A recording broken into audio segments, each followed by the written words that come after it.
Well, welcome back. I'm joined yet again today by Errol Musk, the father of Elon and several other children. You've got seven altogether, haven't you? Yes, Very good. Who's yes. your favorite? Oh no, they're not favorites. That's I wouldn't a risk that. wise answer for any father. You can never have a favorite. It's got to be good. We were talking about Donald Trump and the bromance, as I called it, between Donald and Elon. Now, the latest claim that Donald says is that if he's elected president, which seems likely, or I think odds on according to the statistics, then what he will do is he will basically form a colony on Mars before the end of that presidential term, which he'll do with Elon. What's your take on all of that?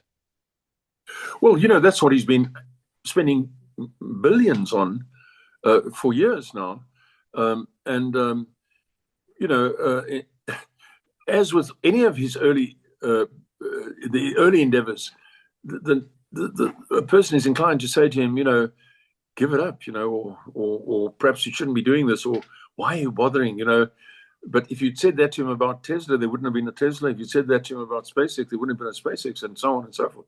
So no, his vision is to actually have people on Mars, and I mean he's put his money where his mouth is all the way along. So you have to give him the credit that he's going to do what he can. He started Starlink, as a matter of fact, which is probably going to be the biggest IPO in history, because it's made up of thousands of satellites. I don't know if you know that 85% of all satellites ever launched since 1960 have been launched by Elon. Right. 85% of all satellites extraordinary have statistic. been launched by Elon. So, I mean, it's ridiculous. But at any rate, he's set this thing up. He had this idea in 2016 that if he sets up all these satellites, and then he had the idea of 60,000 satellites. But with technology improving, he's managed to do the whole thing with 7,000 satellites. So there are now 7,000 satellites up there, which they can replace, or whatever necessary, all the time, and they work with each other as like one big system. And this is his idea was this would provide Wi-Fi around the whole world, which is everybody sort of said, well, give me a break. That's never going to happen. But it has happened. It is happening, and it is now the biggest threat to all the fiber optic people and the cables under the sea people and all those things that's ever existed, because they just don't know what to do, because this is going to take over. It's going to be a very much better Wi-Fi. It is already a much better Wi-Fi. It's much faster, and it's going to be very inexpensive. And next year, as Elon told me a few months ago, it will be from your cell phone. Right. So it doesn't matter where you are, it'll be from your cell phone. So, it's logical anyway. But the thing is that he did that with the idea that if he does that, he will generate. His purpose for Starlink was that he could generate, at the time, he said one day he thinks he could make $80 billion a year out of a Wi-Fi system like Starlink. And that was the reason he started Starlink, that it would provide the capital to put people on Mars, to provide the capital to build the system that would send people to Mars. So there's a kind of method in his madness. And so even I, at this point in time, I'm inclined to say to him, shouldn't you sort of just be happy with what you've achieved or something like that? I wouldn't do that. I would never say that. But because, a launch of a Starship was like $2 billion, $2 billion. I mean, you that's a lot of money.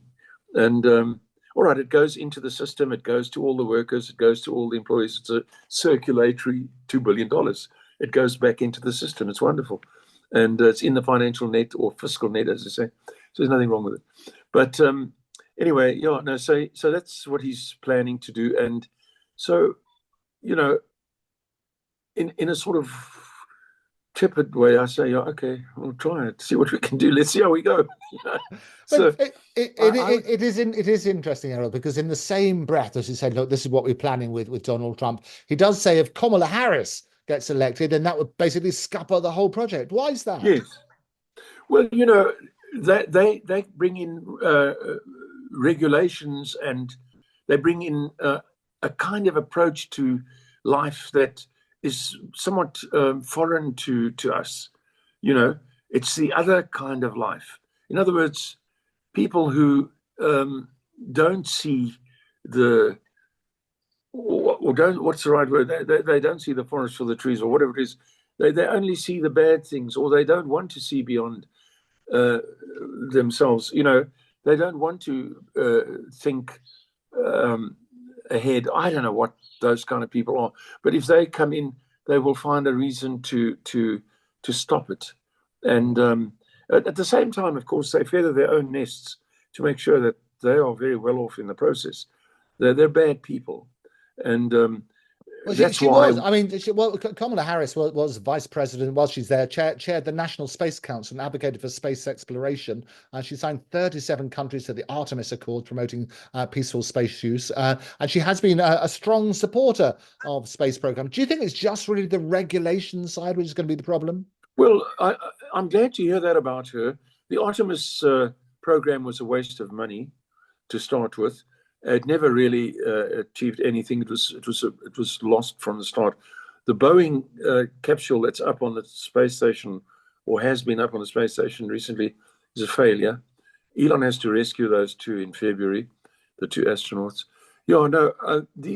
What we have here is two different types of human being, and we have to sort of realize that although they may look in some ways similar, there are different species. There's a different species. The species thinks differently, and it works differently, and so we have to look at it that there's some kind of species difference. So for people like myself, I've always been fortunate. I've always been head of my class. I've always been the head of things. I've always been very fortunate. As it happens, my son is the wealthiest in the world, so-called. So I could actually say I've been fortunate. Yeah. And in my mindset is that I would take Donald Trump in an instant. I would never even remotely think of employing someone like Kamala Harris in a business of mine. I wouldn't think of it for a moment, not even for a second. Yeah. I wouldn't be even interested in meeting her. Whereas I'd swim the Atlantic if I have actually had the opportunity of saying hello to Donald Trump. But how was it? When did that happen? When did that happen? Oh, listen. Anyway, yeah, I know it was years ago, but the thing is, it was just he didn't know who I was, so it's no point in. I just greeted him, you know what I mean? But so I followed his career, you see, because I was in the same sort of career in this country as he is, and that is developing rundown areas. Yes. And he developed the west side of Manhattan from a rundown railway siding into the most beautiful buildings some of the most beautiful the world has ever seen, and certainly in America. And for that, he was given nothing but a hard time by the Democrats. They just did everything they could to make it hard for him to do that. And so you have to come to the conclusion that there are two different kinds of people. There are those who seem to feather their own nests and want to prevent anyone else from getting ahead to do anything on the grounds that for some reason they think they shouldn't be doing it. I don't know why. And then you've got the other kind of people who just only see the stars. They don't see anything but going up and trying to do the best they can. So there are these two different kinds of people. Right. And the two different kinds of people that are going to vote in this American election are going to be those two different kinds of people. The one who is as I've noticed, a Democratic woman will come on television or on TikTok or on Fox or something, and you'll see she's a dowdy woman with glasses, could probably look much nicer, but looks awful. And that's an American Democrat female. And then along comes the presenter on Fox, and it's a blonde beauty, and you wonder what on earth she's doing presenting on TV. That's right. That's your other species. That's your other one. And so fortunately, in my case, I'm with the blonde beauty type and not with the dowdy types. And I think we've all seen this, Andrew, at university, and I'm sure you have. I have. When I was at university, there was always that sort of crummy, that always complaining crowd. They all looked dowdy and they were always moaning about everything, And then you had the other crowd who were always making success of everything. And the two just could never, ever mix. And that's what you've got in the world today. Yeah. I look at this as if I go on, this Keir Starmer. He doesn't look like a prime minister to me. I don't think he's a bad bloke. He doesn't look like a prime minister to me. He looks like a plodder. He looks like Mr. Plod from the Noddy. No, I mean that's an insult to Mr. Plod. So I don't know. I mean, even Boris. Every time I saw him, I thought, God, if I could get hold of this bloke, I'd comb his hair. Comb his hair. But he had something about him, that made you watch him. He was all Yes. right. Well, he always started off. I mean, what I loved about it, he sort of started off as the Carlsberg of politicians, as I would call him, where basically he could reach part of the electorate that other politicians couldn't reach. He ended up as this sort of Marmite character, where basically you either love him or hate him. But we need personalities in the world, and Elon is Yes, certainly a personality, as indeed is Trump. But he does have his run-ins. Everybody has his run-ins, and one of the things he hasn't done is that they're investigating at the moment about his takeover of Twitter and where he got his money from and so on and so forth. And he didn't that's show very up. bad. Yeah, he didn't Pardon? show up for the SEC. They want to sanction him Well, now. What's your do take you on that? blame him? Do you blame him? I mean, he put together an amount of money that is equivalent to the gross national product, if not more, of this Yes, country. And he bought this thing knowing that it's wildly overpriced. right. And he bought this thing knowing that he shouldn't be bothered with this. He should go and live in Hawaii or some nice place. But he did this for the people of the world. You could say, quite honestly, you could say that he did that in the interests of humanity, to stop these bad people from allowing, for example, all sorts of porn and child trafficking programs, websites on Twitter to go ahead without any trouble. But anything that promoted the kind of people we like was stopped, and so he got rid of them. And having done that at such an enormous cost to himself, I mean, the interest on that money must be in the vicinity of $1 billion a year, at least. And now he has to go and justify that he did this with all these proper people who provided him with the loans or his own money. That I know he put in about 12 or 13 billion dollars of his own money into it. He has to go and justify it to a bunch of losers, and who would love it to hear that he was struck by lightning on the way in or something, who go home at night and take it out on their children, no doubt, the type of people I'm talking about, their frustrations, and those are the kind of people he's up against. Yeah, Miserable, it's really difficult. I mean, just to people. put it into perspective, the U.S. Securities and Exchange Commission, independent agency of the U.S. federal government, created in the aftermath of the Wall Street crash of 1929. They're supposed to protect investors from misconduct, promote fairness and efficiency in the security markets, and facilitate capital formation. They're investigating his $44 billion acquisition, focusing on whether he followed the law in disclosing his stock purchases and if his statements were misleading. Do you think they were? Well, it was originally a good thing, the SEC, but now it's become a political body, just like the FBI, just like the CIA. It doesn't have the interests of people in the United States at heart. It has some special interests at heart. So you can say that with impunity, because I could be sued for saying that, but that's fine, because I would win in court. If it was a decent court, I would win because I'm right. And so they are not doing what they are purported to be doing. They're trying to make life difficult for Elon. They're trying to make TwitX suffer and give more space to this hidden body that wants to put Kamala Harris in, a lady who looks as though she needs to be a little bit less on the drink or something, from what I saw recently. They want to put her in as president, and that's their plan, and he's in the way. Elon's in the way.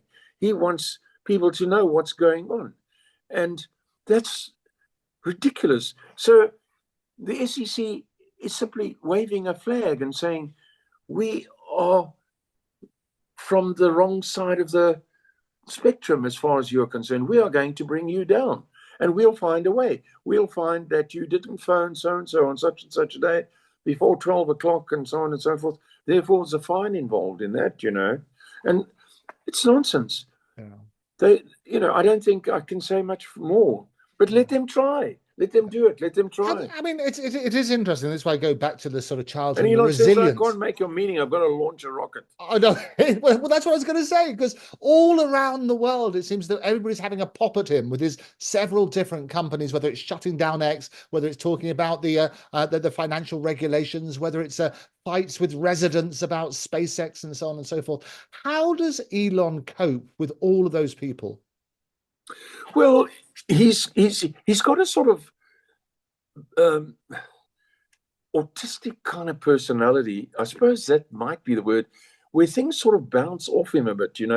I mean, I remember I told a story about him getting sick over a bunch of business executives at a dinner table. Yes. Once I told you, and he was upset about it. But a few minutes after we left the dinner, he was talking to me about the dog that they had. You should clarify the age that he was. You did tell me. Remind me of that story quickly. He was 8 years old. Yes, he was 8 years old. It wasn't recent. Yes. I said to him after this, Jesus, why did you eat that stuff that they gave?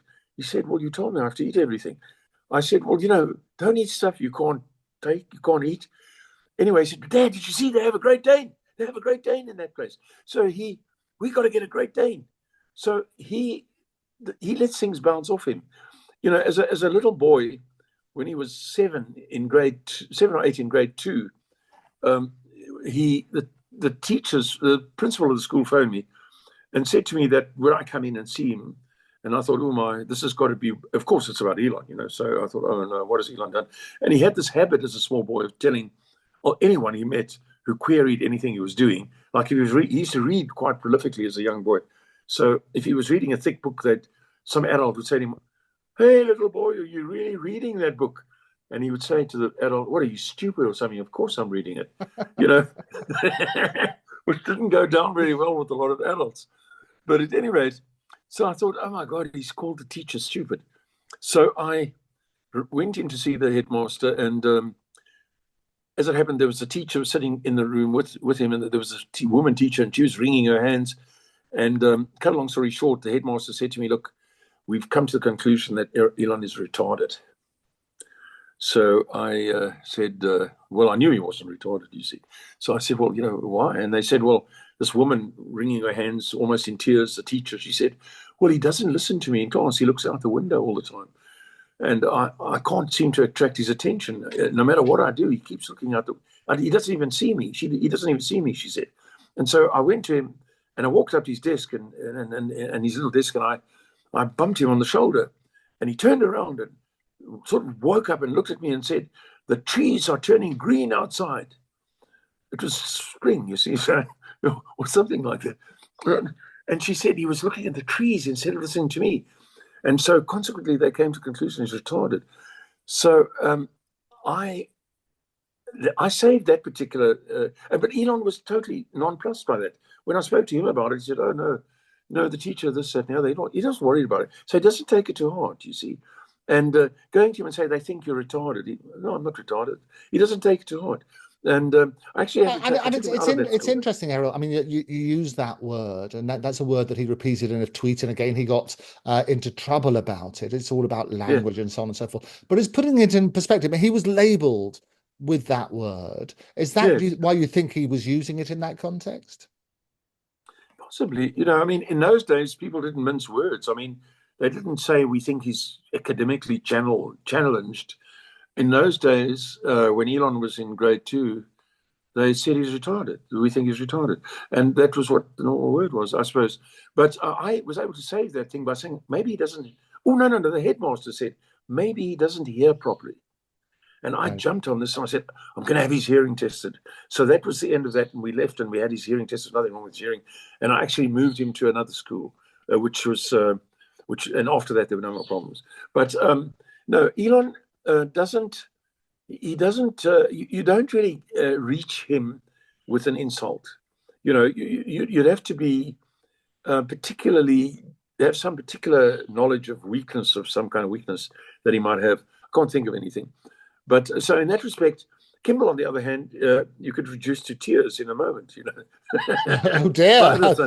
How do you reduce him to tears? Oh, he's a very arty, emotional guy. So if you were to, I mean, when Kimball got married, he was in tears, at the altar. Right. It was very serious business, crying in tears at the altar. And Elon, of course, when he got married, of course, he just made sure all the famous names were there to have a big wedding. I mean, how many times has Elon been married? How many times? Elon's been married once, I think. Okay. Twice. No, he's been married twice. He's married to the first one, Justine, and then to Lula. He divorced her, then remarried her, and then since then he's never been married. Right. And Kimmel's been married twice. So okay. yeah. But he's had. And how many grandchildren do you now have? You've got it's quite a few with Elon. I've got about 20 grandchildren. 20. Do you know all their names? Yes, of course. Don't ask me to run them off, but I do know their names if I see them. And right. It is difficult because sometimes when I do see them, I suddenly have a blank, and then I, have to say, I just need the toilet quickly, and rush to the toilet and look on my phone. You've got a little crib sheet, have you? You work on that sort of basis. Look on my phone. But Elon, I mean, he was with the artist Grimes, wasn't he? Then that's when I think it was Grimes who came up with all these sort of wonderful names for the children. Was that the main influence? Her that came up with the names. Yeah. But my daughters tell me, my daughters spend a lot of time, my two daughters there, have spent a lot of time with Grimes, who we call Claire, as a matter of fact, and tell me that she's a wonderful girl, nothing like her stage persona. Right. In fact, a very down-to-earth, very wonderful girl. And but I think she is actually a little bit on the odd side, because she wanted to put tattoos on the little boy when he was small, and Elon wouldn't have that on his head, in fact. Oh, really? And, well, I think that's illegal. I think it's illegal, certainly in some countries. So at the moment, Elon's got a situation where he has custody of him. She came up with the names, and Elon doesn't come up with funny names like that. And we like nice names, of course, but he has custody of Zex. We call him Zex now, which is not bad. It's like Xavier, short. Yes. Xavier, Zex, and XEX, and so he has custody of him. And at last time I took note of things, and she's trying to get him away from Elon, but the courts have given him custody because of for the sake of the child, So let's not delve into that. But funny, the courts in America are still quite conservative family courts, and they are concerned about child's well-being, and so he has been able to get custody of. How old is Zex at the moment? Zex is 4. 4. He'll be 4 shortly. And Grimes wanted to put a tattoo on X. Well, she wanted to tattoo his head under his hair when he was a baby, and Elon, as I understood it, I was explained to me by my daughters that he said no, he's not prepared to have that done. But you must understand, the art world is different. They are different, right. In my world, if you've got a tattoo, you're unlikely to get a job in my type of absolutely. field. And you mentioned Japan before. In Japan, it's basically associated with the Yakuza and things like that. So this is why they don't have Japan tends not to have tattoos. But X at that age, I mean, in certain countries that would be illegal. What was the tattoo going to be of? Do you know? Oh, I don't know that. Well, I think they're arty people, so they see things from an arty point of view. And again, it's like a different species, but it's a nice species, the arty people. So a lot of the things they do are not bad. You've made a comment previously about this picture behind me, and people thought the Miro, I love it. Yeah, it was a nutcase. Now, a Miro, I mean, no one can even buy a Miro. You can probably buy a Belgrave Square apartment for less than a Miro, Yeah. I mean, So Well, the picture so behind me, I knocked that up a bit early. You see, it's the that's beautiful. The thank Tower of you. Babel. That's the one. That's the one. Well Yeah. spotted. But Yeah, anyway, the thing is, so you've got the arty people, and you've got to give them credit. I mean, without them, what life would be would horrible yeah. without them. But again, in my particular sphere, I could never, my sphere doesn't allow people to even be employed if they've got "I love mom" on my arm or something like that, Right.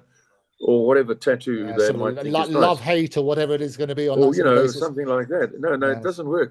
And so unfortunately, it's a bit lower deck, So tattoos are somewhat lower deck, and Yeah. you can't do it. But Do anyway, in the do any arty of your world, children have tattoos? no, Elon doesn't not a have a single one. tattoo? Not a single one. Nothing, nothing, nothing. No, Elon, no, no, no, no, no, no, no, no. The body is temple. Elon would tell you the body's a temple. So Right. he's a very religious guy. Okay. I don't know if you know that. Oh, yes, very religious. So for him, the body is a temple. So he will remind you when you smoke or something that the body is a temple. Do you know that? So you do Oh, know good. Do you smoke? Are that. you a smoker? Me, no, no, no, no. But he will tell people Right. you do know the body's a temple. But Okay. half the time they don't know what he said, so it sort of goes over the head. Right. But if somebody lights up, you might. I've heard him say, the body's a temple. You do know that, don't you? And Yeah. I don't think they quite get it. But anyway, um, no tattoos and stuff like that. No, Elon wouldn't do that. Nobody in the family has done that. Simply because we aspire to positions that would not look quite would not doesn't work. Sure. And admittedly, it doesn't matter how you color it. You wouldn't want to see. You'd be very surprised if you saw, Keir Starmer roll up his sleeve and it said SSS, I SAS, love Maggie Thatcher Minerva, or something. Yes. or or Karl Marx was my best friend, or something like Ah, that. there you go. Well, you wouldn't be that surprised. It looked rather weird, because Yeah. it's just not allowed, Well, unfortunately. it is interesting. I mean, you talk about around the world, and people have different attitudes. I mean, there's a big debate at the moment about whether you should legalize cannabis, for example. I mean, what's the family's attitude about drugs and cannabis and so on and so forth, and the rules and regulations in place? Well, we're open-minded about that kind of thing because cannabis has been shown. Because in Colorado, we spent many years in Colorado, they have a lot of health balms and things that you buy that are cannabis inspired, which are quite good. And I was quite surprised. Cannabis balm put on a rash or something, and away goes the rash. I have some of that still from Colorado, which I bought in Colorado. And Colorado introduced cannabis shops about 10 years ago. So you could buy cannabis if you wanted it. And I think they all went bankrupt because nobody wanted it when it was easy to get. And yeah, no, I don't think we have any specific. None of us smoke, so we're not really smokers, or not to say we're opposed to smokers. It depends on your generation. My dad was a chain smoker. My father, you can't help it. He came from the Second World War. It was Right. his lifeline. So it depends what you've had to put up with, I suppose. Sure. No, I mean And the health benefits of cannabis and so on and so forth. I mean, people have spoken about that yes, quite widely, and you have CBD, and it's very useful for certain conditions. What about other drugs? What's your attitude to other but I drugs? can tell you something quite interesting.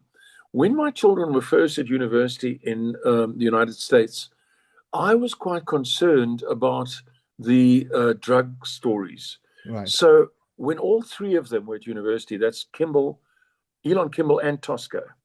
Tosca, by the way, owns Passionflix, which is Right. like Netflix. Okay, very interesting subject.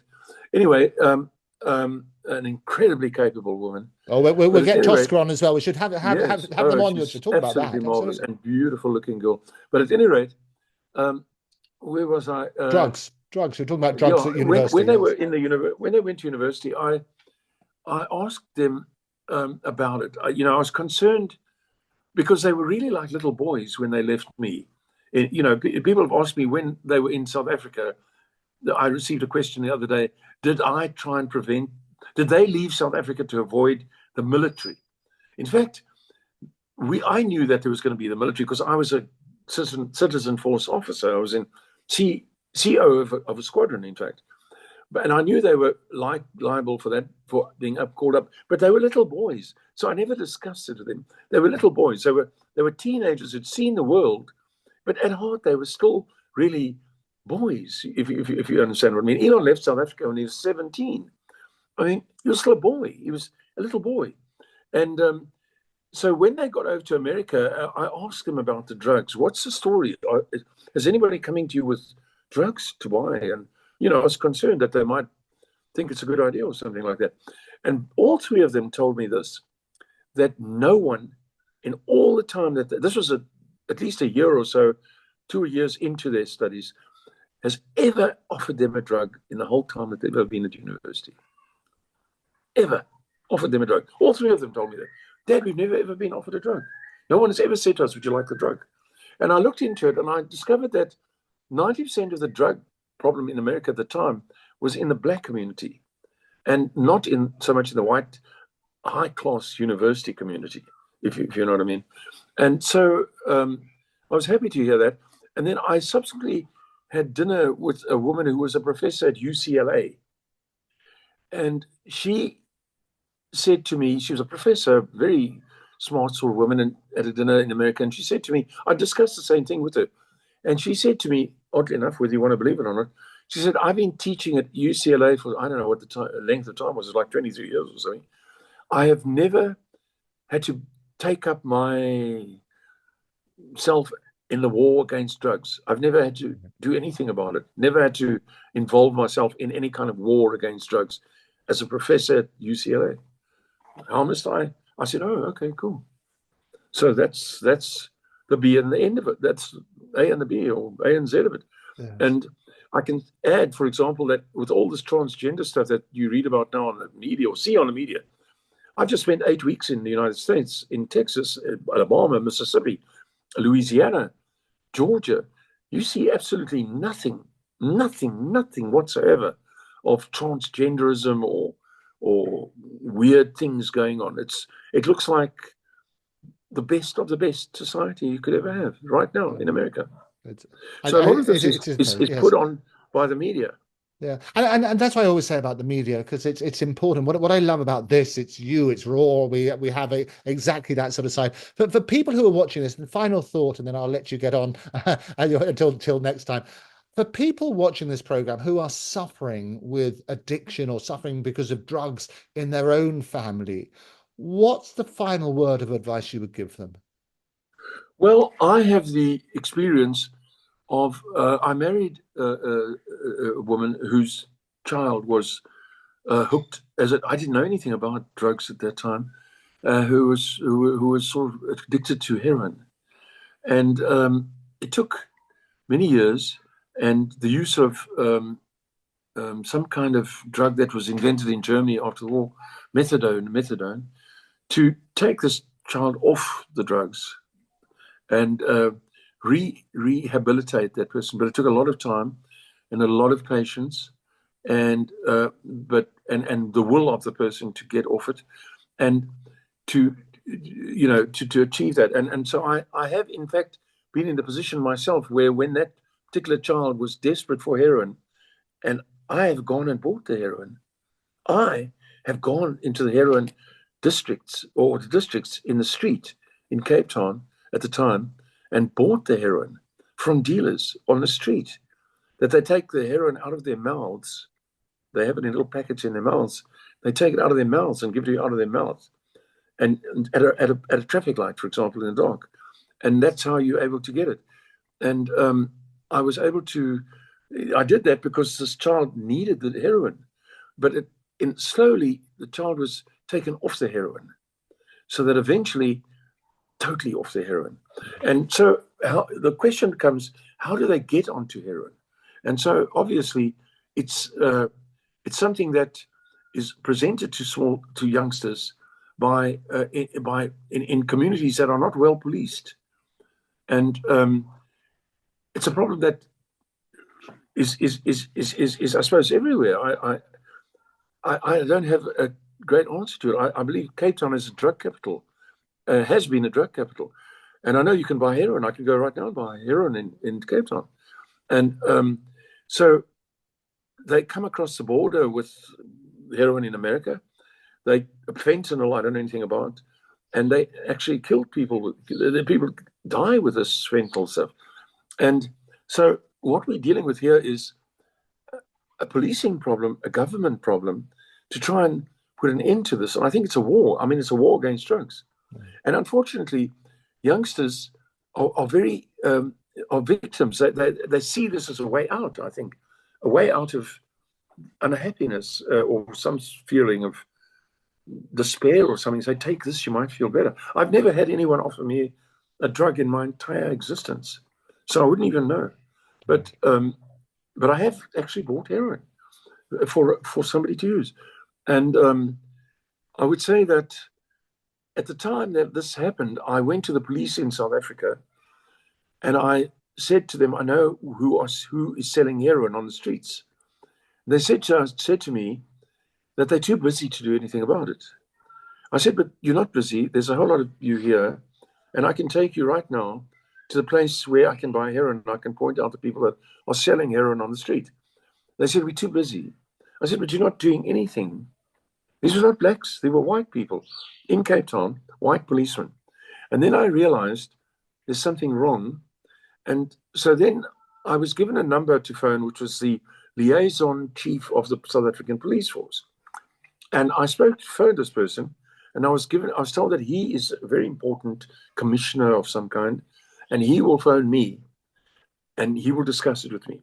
So he phoned me in due course, caught me, and phoned. When I say caught me on the phone, and he spoke to me for about 30 minutes, telling me all the wonderful things the South African police are doing to prevent this type of thing. And I said, "Well, I don't think you're doing enough." Anyway, it wasn't 2 or 3 months later that this commissioner was arrested on 102 counts of drug dealing. He's presently serving 21 years in the South African prisons. If he's still there or hasn't been released without anybody knowing, his name is Arno Lamour.